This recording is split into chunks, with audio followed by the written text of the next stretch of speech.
नमस्कार. कोबी घेतला आहे. कोबी चांगला बारीक कापून घ्यायचा आहे. आता बारीक कापून झालं की ह्याच्यामध्ये एक गाजर पण घ्यायचं आहे. गाजर, आणखीन एक बीटसारखं सफेद बीट असतं ते बीट घ्यायचं आहे आणि ते पण मी कापून घेतलं आहे. जर तुम्ही बारीक कापत असाल तर कापून घ्यायचं, नाहीतर मग सगळं तुमच्याकडे चॉपर असेल तर चॉपरला सगळं लावून घ्यायचं. त्याच्यामध्ये मी 10-15 लसणाच्या पाकळ्या टाकल्या आहेत. 1 इंच आलं टाकलं आहे आणि 2-3 तुमच्या तिखटानुसार तुम्ही हिरवी मिरची टाकू शकता. आणि कोथिंबीर हे चॉपरमध्येच आपण बारीक करून घेणार आहोत. हे बघा असं बारीक करून घेतले.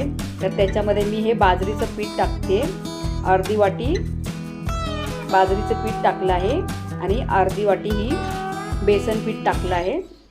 आता त्याच्यामध्ये गरम मसाला टाकते. गरम मसाला टाकून झाला की नंतर चाट मसाला टाकायचा आहे पाव चमचा आणि थोडासा ओवा हातावरती चोळून टाकायचा पाव चमचा.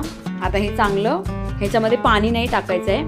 हे कारण कोबीला पाणी सुटतं, भाज्यांना पाणी सुटतं, तर त्याच पाण्यामध्ये आपण हे सगळं मळून घेणार आहोत.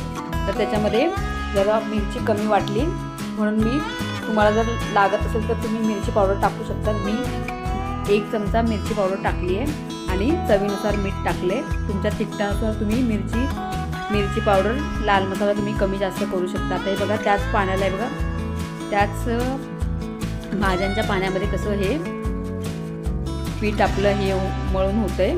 तर असंच चमच्याच्या साहाय्याने त्याला हलवून आपण व्यवस्थित त्याला हे करून घ्यायचं. त्याला असं मळून घ्यायचं.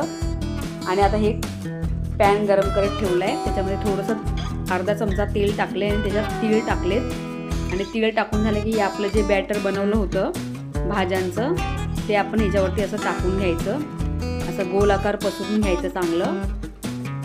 आणि मीडियम गॅसवरती आपण हे 10 मिनटं एका बाजूने टाकून घ्यायचं. नंतर थोडासा हा गरम मसाला मी वरून टाकला आहे. जर तुमच्याकडे चिली फ्लेक्स असतील तर तुम्ही ते टाकू शकता. आता झाकून हे दुसऱ्या बाजूने पण तसंच भाजून घ्यायचं आहे. हे बघा बिन तेलाचा हा नाश्ता तुम्हाला कसा वाटला.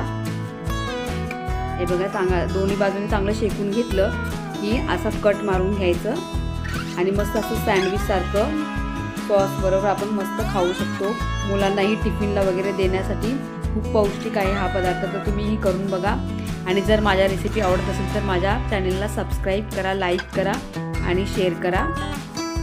हे बघा मस्त हा टिफिनला पण आणि नाश्त्याला पण चांगला पौष्टिक पदार्थ आहे. धन्यवाद.